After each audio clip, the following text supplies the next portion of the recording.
we due for a magnetic reversal? Signs are pointing to yes. When? That's a question we can't just answer.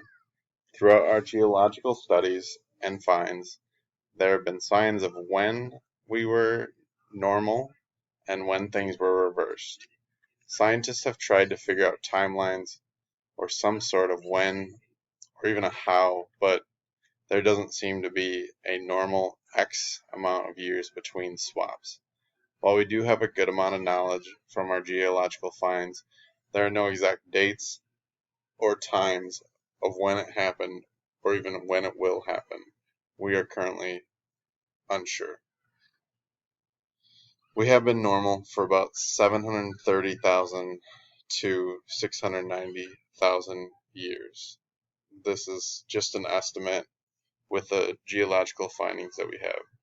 This is currently the longest we have been in a normal state with all of these findings. Scientists do believe the changeover lasts less than 10,000 years. So according to our lab this week, we could have swapped and then swapped back between findings and not even know it. And without more evidence, we can't have the whole story. Also, according to our government, we wouldn't even know it was happening until it was halfway over.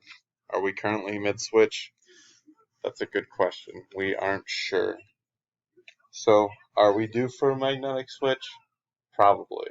But that's something we won't know until it's either happening or it's over. We also have never lived through one, so we will see how it goes. Just enjoy the ride. Thanks.